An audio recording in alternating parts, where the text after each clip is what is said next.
21st Precinct, Sergeant Waters. What do you mean, missing? Lost? Well, how old is the little girl? 4.5? Who was she with, her mother? Yeah? Where? What's that address? You're in the muster room at the 21st Precinct, the nerve center. A call is coming through. You will follow the action taken pursuant to that call from this minute until the final report is written in the 124 room at the 21st Precinct. All right. Tell her I'm sending the officers right over. No, tell her not to go out looking for them. The officers will be right there. That's right. 21st Precinct. It's just lines on a map of the city of New York. Most of the 173,000 people wedged into the 9/10 of a square mile between Fifth Avenue and the East River wouldn't know if you asked them that they lived or worked in the 21st. Whether they know it or not, the security of their homes, their persons, and their property is the job of the men of the 21st Precinct. The 21st, 160 patrolmen, 11 sergeants, and 4 lieutenants, of whom I'm the boss. My name is Kennelly, Frank Kennelly. I'm captain in command of the 21st. I was working my day tour. After I turned out the platoon at 8 a.m. and conferred with Lieutenant Gorman, the desk officer, about a patrol problem, I went into my office to read, digest, and sign nearly 100 reports and communications that had accumulated since I was last on duty 24 hours before. At 9:20, I was still at the paperwork. 21st Precinct, Captain Kennelly. This is Sergeant Waters on TS, Captain. We got a child under 7 reported missing. Where's this? 1130 2nd Avenue. Is that the residence? No, sir, it's a laundrette. The mother was in there with the family wash. The kid was with her and just disappeared. Okay, I'll be right out. Yes, sir.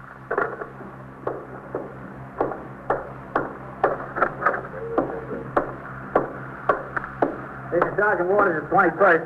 Desk officer here, Lieutenant Gorman, wants to speak to Captain Fleischer. Detective District, Captain. Yeah. No, he won't talk to anyone else. There's a notification on a missing child under 7. All right, I'll hold on. You notify CD, Pat? Yes, sir, first thing. Hold on, Captain Fleischer. Lieutenant Gorman. Captain Fleischer on the line. Okay. Captain Fleischer, this is Lieutenant Gorman, desk officer, 21st. We have a report of a missing child under 7. The name is Gloria Solent.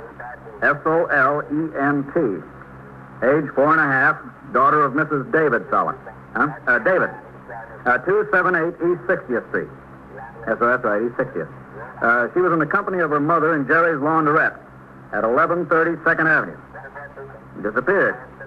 We got it at 9:17. No, sir, not yet. I'm going to as soon as I get through with you. Yes, sir. You're welcome, Captain. You notify the 21st Squad Commander, Pat? I'm going to do it right now. Sergeant, would you ring upstairs to Lieutenant King? Yes, sir. Lieutenant King on the job today? I saw him come in a little while ago, Captain. This is Sergeant Waters on CS, Lieutenant. Lieutenant Gorman would like to talk to you. Yes, sir. Lieutenant King's on the line, Lieutenant. Okay. Hello, Matt. Yeah. Missing child. How'd we get it, Sergeant? The foreman on post there, sir. Vaquero. The owner of the laundrette went out in the street and got him. He rang in with it. Looked all up and down the block and every store. He can't find the kid. So what'd you send over there? Set the cars 2 and 3, Captain. What about a sergeant? Sergeant Burns went sick, Captain. He just had a bad wreck on the East River Drive. Sergeant Collins over there. Well, you better get a patrolman in here to relieve you on TS, Bill. We'll need a sergeant over there to take charge of the uniformed men. Yes, sir.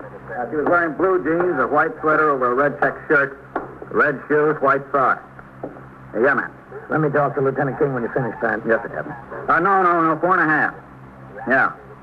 Well, that's about all we got so far. Just a second, Matt. Captain Kennelly wants to talk to you. Okay, Captain. Thanks. Hello, Matt. Captain. I have 5 patrolmen and a sergeant over there, Matt. They're yours. And any more you need. Thanks, Captain. I'm going myself right now. How about you? You want to ride? All right, I'll wait down here for you. Yes, sir. Hello, CB. This is Sergeant Waters, 21st. You have 681. Okay, Pat, keep your finger on this thing up to the minute. Stay on their tails until that kid is found. Yes, sir, I will. You can count on it. There are few occurrences which are handled with more urgency than the report of a missing child. On the basis of 100 years' experience, the police department of the city of New York has found that although nearly all missing children are eventually located and returned home safely, prompt and thorough police action might prevent an accident or crime involving the child. The action to be taken is described in great detail in the Manual of Procedure and Rules and Regulations 316. With or without suspicion of a crime being involved, the desk officer is obliged to refer the report to the detective squad commander for immediate investigation. As required in no other type of case, the desk officer must, in addition, personally and forthwith notify the captain in charge of the detective district, the immediate superior of the squad commander. Assistance in the form of men, radio motor patrol cars, police launches, emergency service squads, transit police, and the facilities of any other department of the city must be made available forthwith on request of the detective commander in charge. All superior officers of the patrol force must cooperate with the detective commander and render any assistance requested. In compliance with Lieutenant King, I drove over to 1132nd Avenue, Jerry's Laundrette, from where the search would commence. Okay, Johnny. Captain. See you on that. Find a place to park, Johnny. We'll see you inside. Yes, sir. There's Vaccaro. Vaccaro? Yes, sir.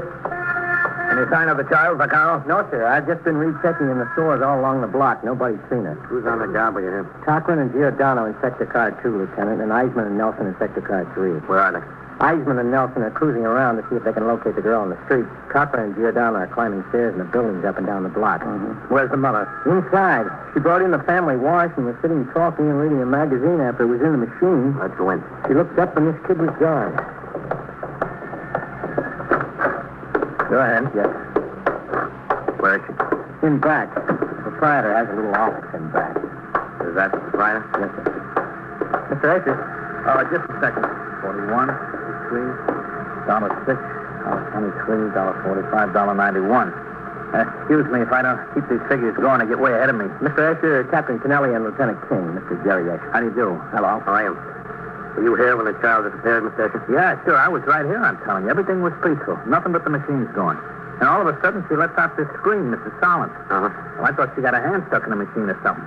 I ran up there, and she's yelling something about Gloria, my baby. I don't know. I thought the baby was in the machine. Well, then this other lady, her friend, she told me the lady's kid is gone. I said, calm down. Now, how far could she go? So we looked around the store, in front and in the back. Nothing. We went out on the sidewalk and looked around. It was still nothing. Well, then I was getting worried, too. This policeman came by, and I told him, and that's all I know. The mother's in back? Yeah, in a little office I got back there. Mm-hmm. Who's with her? I left a friend there with her. Well, that friend had to go home, officer. She said she had some soup home on the stove, and she had to turn it off before it boiled away. She said she'd be back. You got her name, Vaccaro? Yes, sir. Mrs. Annabelle Navin, 278 East 60. Yeah, that's right. Mrs. Navin. The same building as the mother. Well, let's talk to her. Yes. Listen, do you need me? Breaks my heart. I don't know. I got a couple kids myself. You get to thinking what could happen. That's all right, Mr. Asher. You stay here. Right in back there on the left. Thank you very much. In here.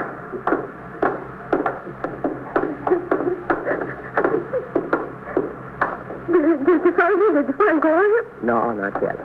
Oh, I don't understand where she could have gone. I just don't understand. Mr. Solomon, this is Captain Kennelly. Hello. And Lieutenant King. Mr. Solomon. I'm so sorry to cause all this trouble, and I appreciate your help. I really appreciate it. Well, that's our job, Mr. Solomon. Vaccaro. Yes, sir. You better go on out the street and see what you can do. Yes, sir. Okay, Captain. Go ahead, Vaccaro. We'll find him, Mr. Solomon. I hope so. I just hope so. Is it all right if I shut the door, Mr. Solomon? Yes, sure. Be a little quieter. Now, you gave the officer a description of your little girl. You said she was 4.5. Yes, and she's wearing blue jeans, and she had on a blue white sweater and red shoes with white socks. What's the color of her hair? Red hair. Sort of kissing, I guess you call it.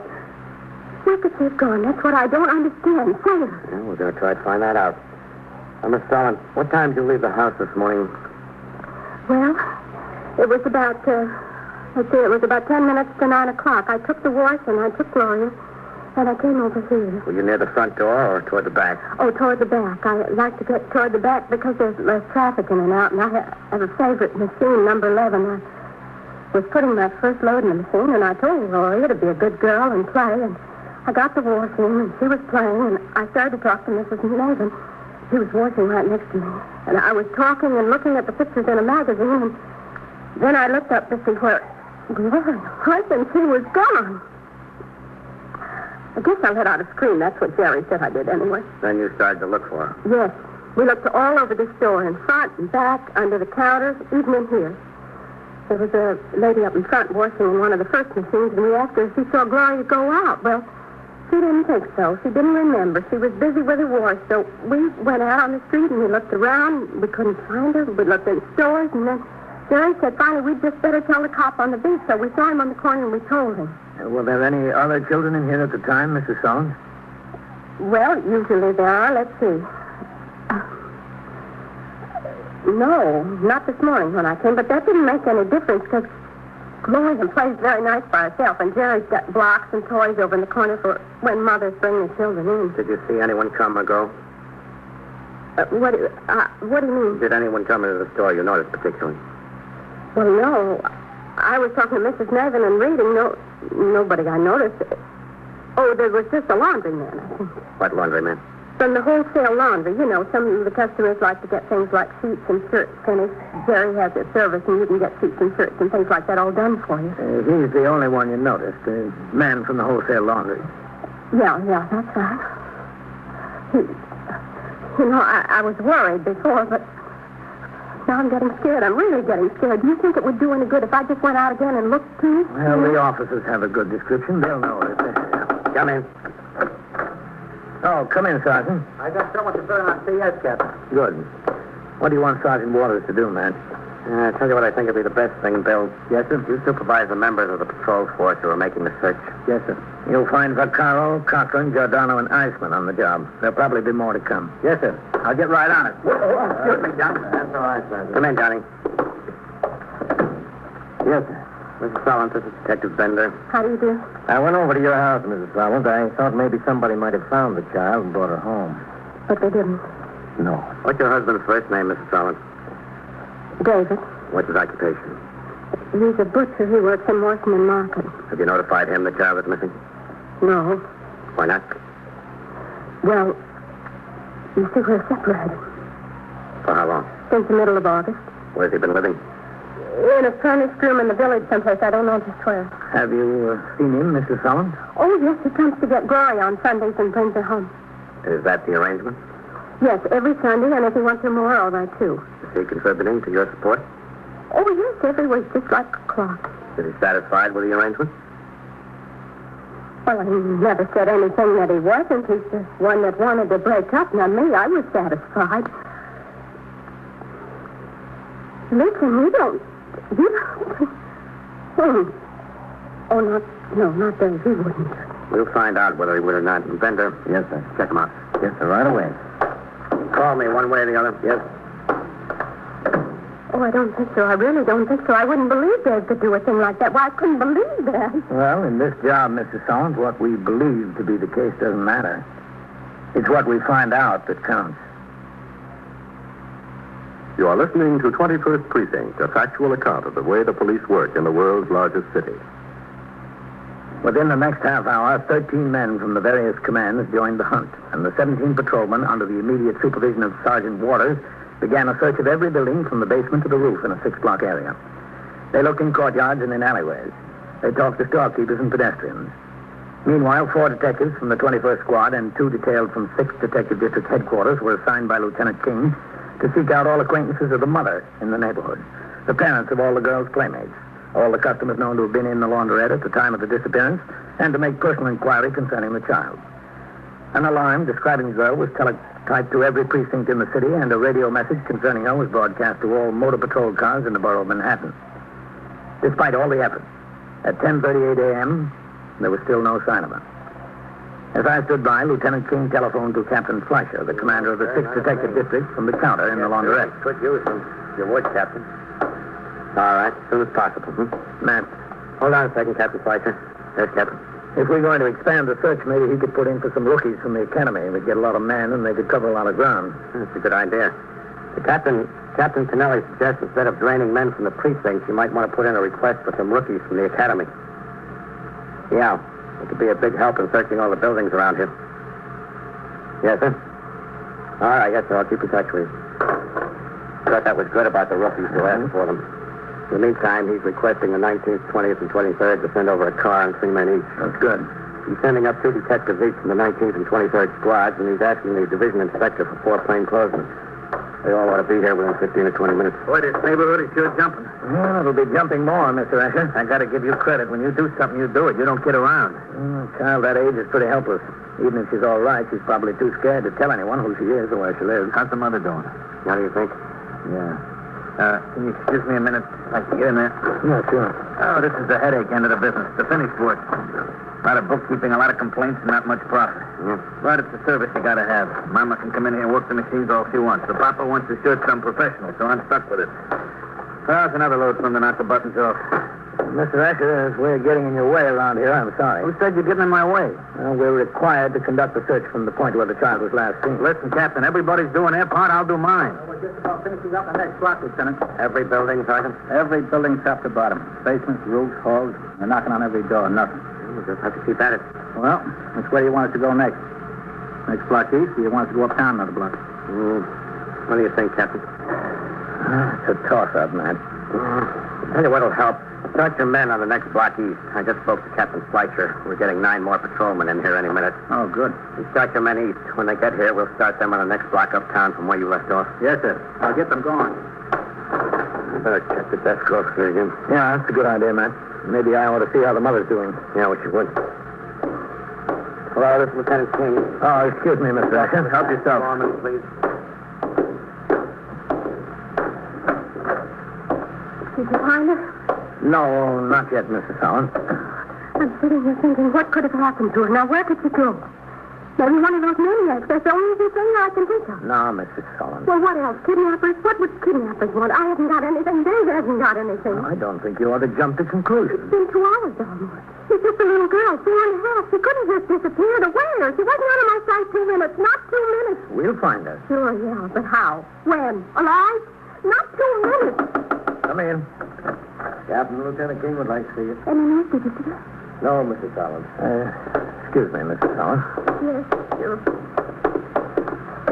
I brought the husband up, Captain. Lieutenant King is talking to him. Lady, if you want to bring your own soap powder, how can I stay in business? Captain Kennelly, Mr. David Fallon. Mrs. Allen? It's something more than she's just lost, isn't it? You know as much as we do, Mr. Fallon. You were at work when this detective came down to the market. Yeah, I was at work in the store. I was cutting a side of beef. Is that right? He was at work, all right. How long have you and your wife been separated, Mr. Fallon? 2, 3 months, something like that. What was the reason for the separation? Is it necessary to go into that? I think it is. For 7 years we're married. Since the month after I got out of the army. 7 years. Nag, nag, nag. Be a big shot. Talk better. Dress nicer. Move to Long Island. 7 years. Nag. Was the Glorious would have happened a long time ago, but even with Gloria, enough is enough. Mr. Solent, we know that you love your daughter, and we know you were at work when this thing happened, but if you have anything to do with this, me?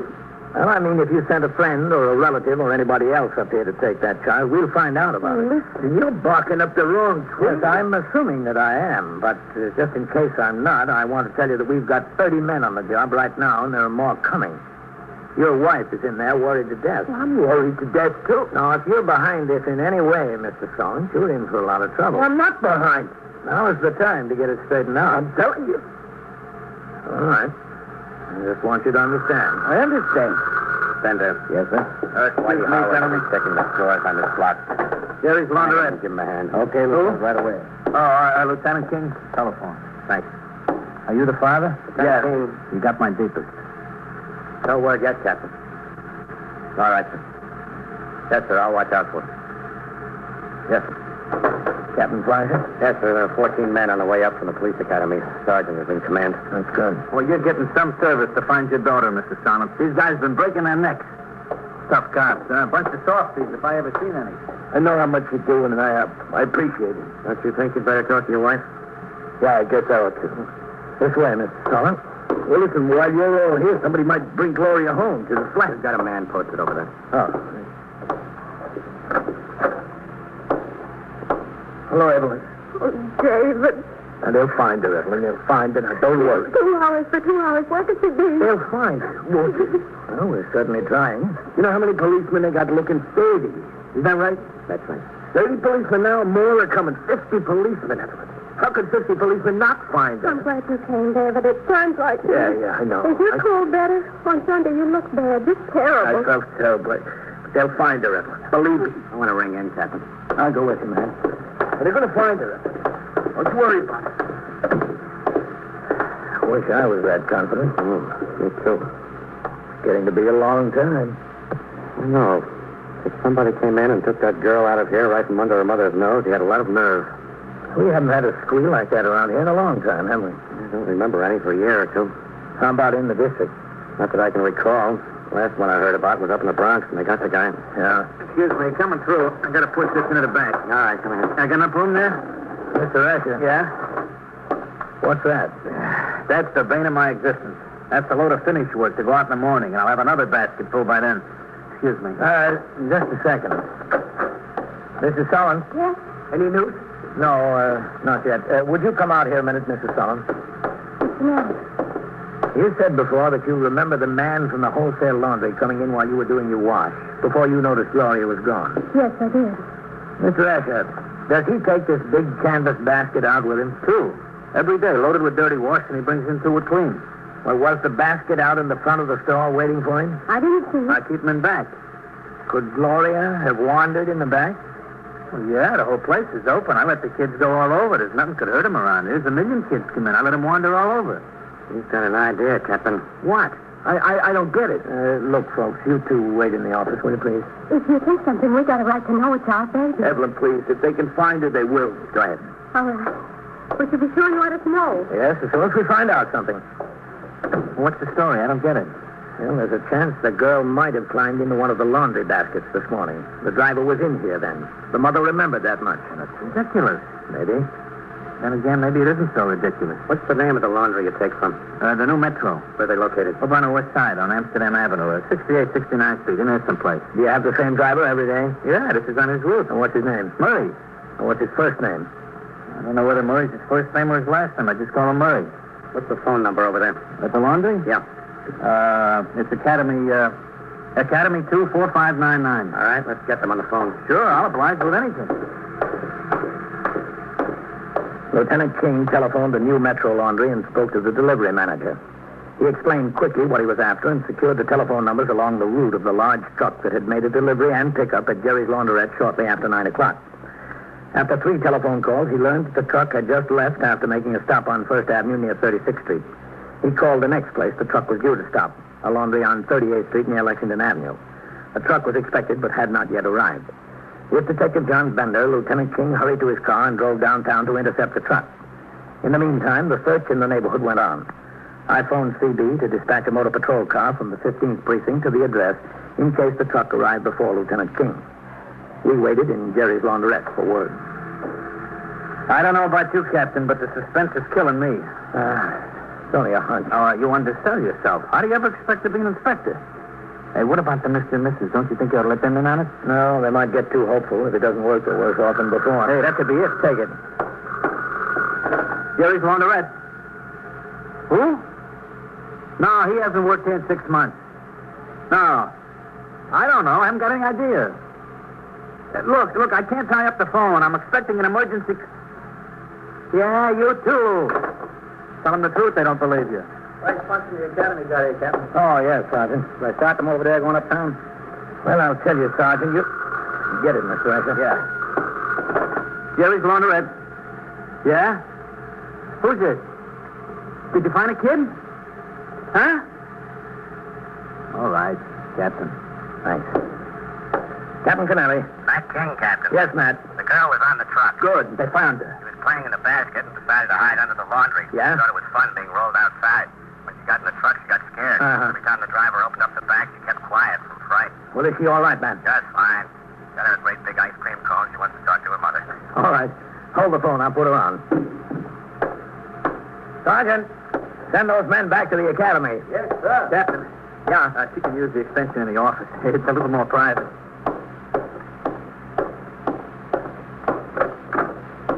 Mrs. Hollins. Yes? Any news, Captain? Pick up the phone, Mrs. Hollins. Yeah, that one. It's Gloria. We found her. Baby? Hello, my baby. Oh, darling, good morning, kid. Oh, that's good. Yes, I'll see you very soon. Would you like to talk to Daddy? He's here. Yeah, but... Yes, we're here together, and we're going to come and get you together. David. Oh, Gloria. Yes. Yes, I know. You tell me all about it, huh? You know something, Captain? You did a great job. Great. I should have been a cop. Yes, baby. Yeah. It seems great now. But the way I thought it was going to turn out, you could have had the job for 2 cents.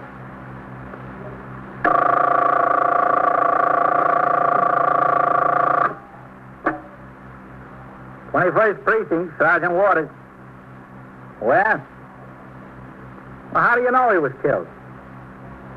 And where is it? Between 3rd and Lexington or 2nd and 3rd?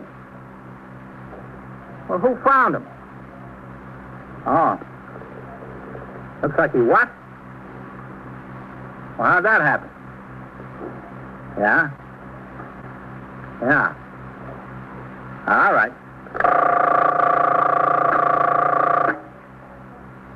And so it goes. Around the clock, through the week, every day, every year. A police precinct in the city of New York is a flesh and blood merry-go-round. Anyone can catch the brass ring, or the brass ring can catch anyone. 21st Precinct, a factual account of the way the police work in the world's largest city, is presented with the official cooperation of the Patrolmen's Benevolent Association, an organization of more than 20,000 members of the Police Department, City of New York. Everett Sloan in the role of Captain Kennelly, Ken Lynch as Lieutenant King. Featured in tonight's cast were Lawson Zerbe, Ralph Camargo, Bill Zuckert, Mandel Kramer, Harold Stone, and Eileen Palmer. Written and directed by Stanley Niss, produced for CBS Radio by John Ives. Art Hannah speaking.